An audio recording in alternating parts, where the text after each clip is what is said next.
Picture this: a Dakota blizzard roaring across the plains, wind sharp enough to cut through steel, snow piling higher than your front porch, temperatures so low they make your furnace look like a toy.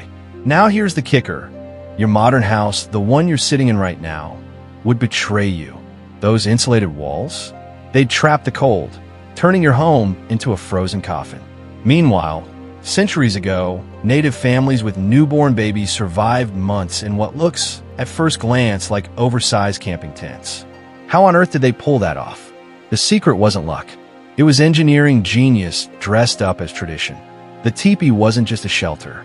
It was survival technology perfectly tuned to the wildest weather North America could throw at it. Let's start with the enemy itself, the blizzard.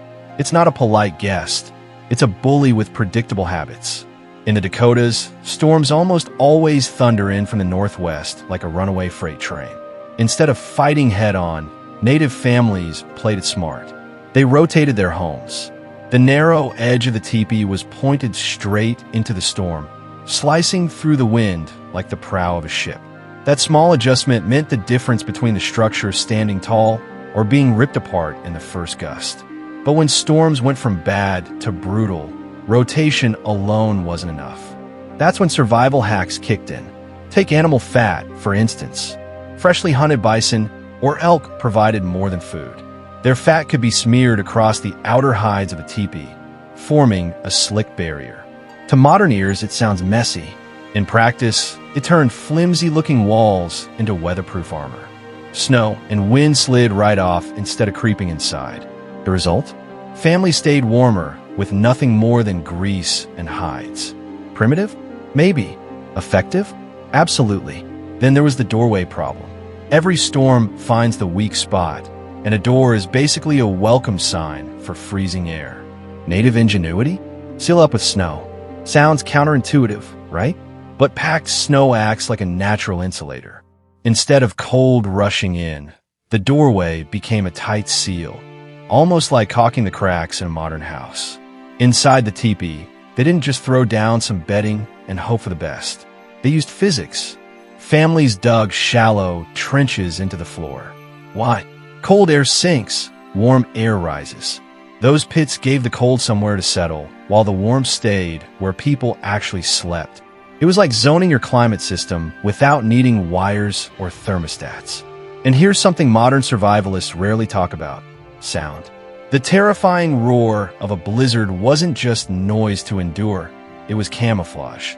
Enemy scouts or predators had no chance of hearing movement inside a camp when the wind was howling like a jet engine.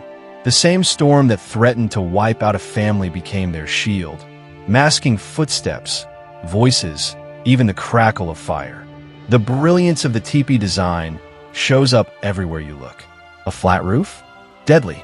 Snow piles up and crushes the structure. But a steep cone? Snow slides right off. Wind doesn't batter flat walls. It curves around smooth hides and moves on. The shape was nature-proof, not just convenient. Then comes the famous smoke hole at the top. Without it, you're faced with two terrible choices: freeze to death without a fire, or suffocate inside a smoke-filled tent. Neither sounds great. That central vent let poisonous gases escape while trapping enough heat to keep everyone alive.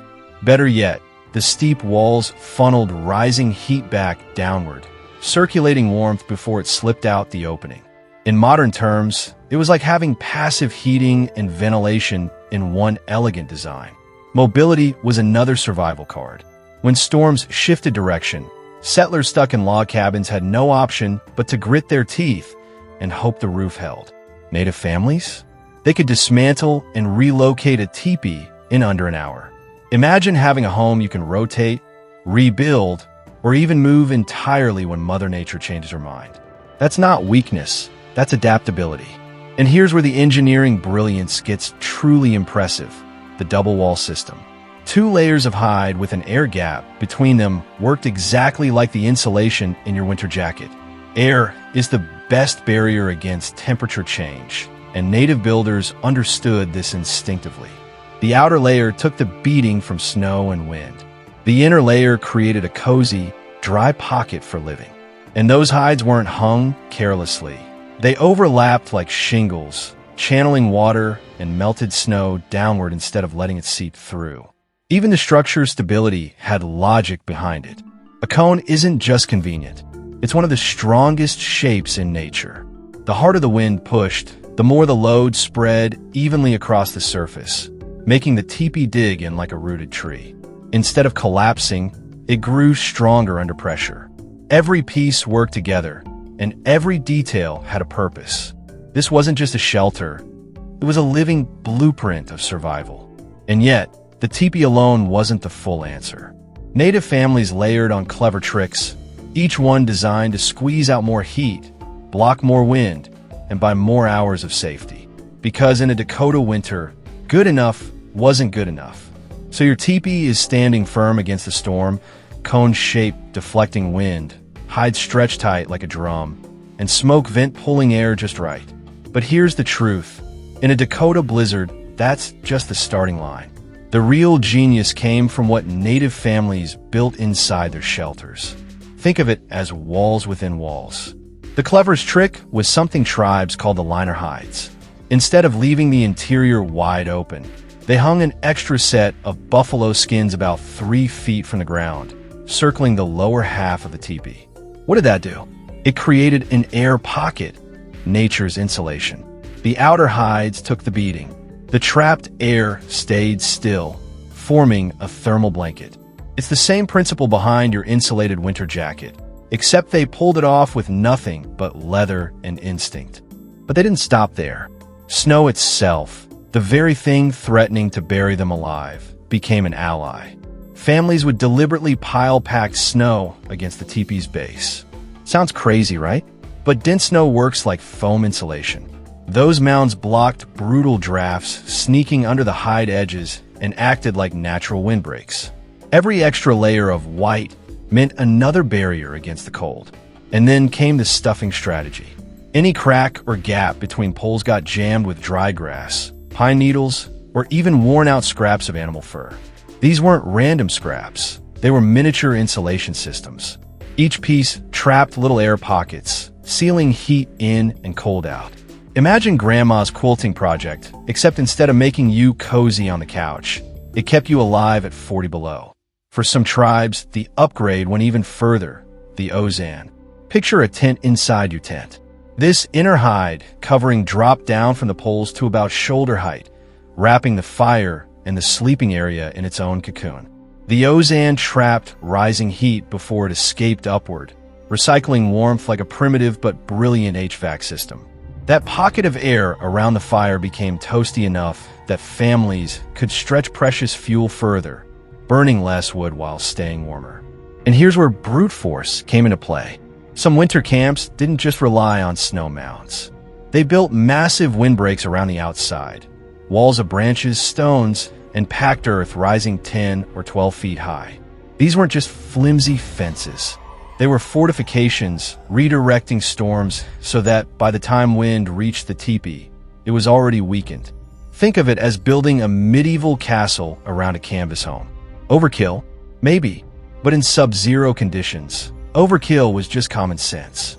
The hides themselves got special treatment, too. Not all animal skins were equal. Buffalo hides, with their thick fur, with a gold standard, but elk, bear, and deer hides layered in clever combinations worked wonders. By positioning them strategically, thicker ones outside, softer ones inside, families engineered insulation systems that could rival modern double-pane windows. Beds were another masterpiece of hide engineering. First came a base of woven willow mats, then layers of dried grass for cushioning. On top of that, fur after fur, buffalo robes, elk pelts, rabbit blankets, all stacked to keep human bodies from ever touching the frozen ground. The earth is a relentless thief of warmth, pulling heat out faster than fire can replace it. Without a barrier, you'd freeze in your sleep. With a proper fur bed, you woke up alive, maybe even comfortable. And here's something modern families would struggle with. People didn't spread out into separate beds. They huddled together. Parents, children, grandparents, everyone packed tight under layers of robes. It wasn't about privacy. It was about survival. Shared body heat created a microclimate so effective it could turn a death sentence into a safe night's sleep.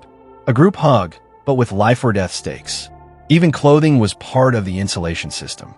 Extra fur layers weren't stripped off at bedtime. They stayed on. Boots stuffed with grass, mittens layered with hide, and heavy robes worn inside made every person into a walking furnace.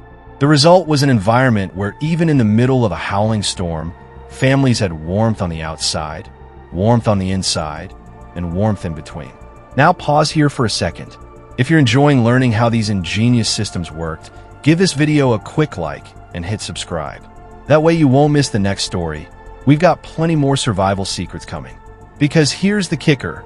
Even with all these liners, hides, and barriers, the teepee's heart was still its fire. And without fire, all the insulation in the world wouldn't save you. That's where part 3 of this story really turns up the heat. Literally. All the walls, hides, and clever tricks meant nothing without the heartbeat of every teepee, the fire. It wasn't just a source of heat. It was life itself. Fires were placed dead center, not by accident. Heat radiates in every direction, and from the middle, every corner of the teepee stayed warm. That central position also gave smoke a straight path to the vent above. With the flaps adjusted just right, smoke escaped while warmth circulated. It was primitive engineering at its finest. But what do you burn when the plains are buried under snow or trees are scarce? That's where creativity came in. Dried buffalo dung, known as chips, burned hot and steady for hours.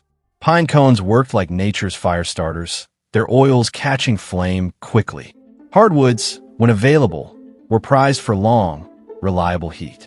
Nothing went to waste. Everything had a purpose.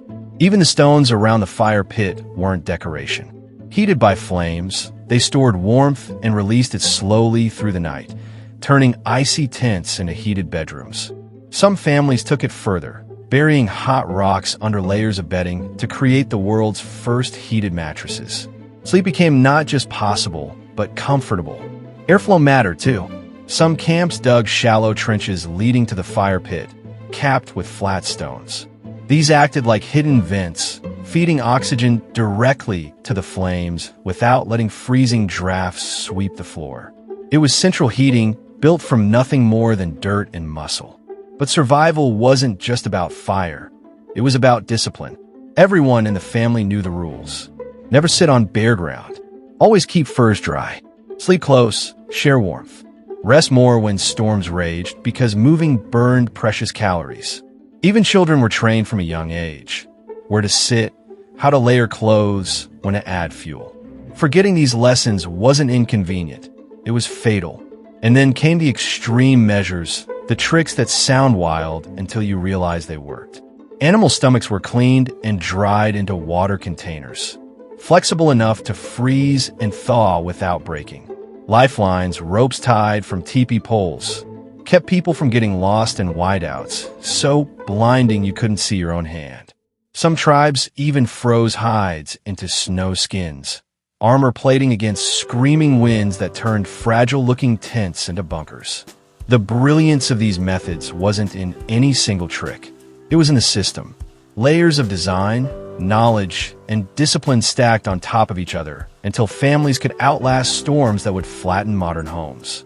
And maybe the greatest survival tool of all wasn't fire or hides. It was unity.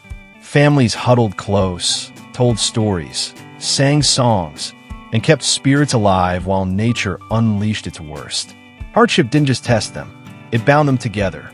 That's the real lesson. Survival wasn't random luck. It was preparation, adaptation, and respect for the land. And maybe, just maybe, it's something we could stand to relearn.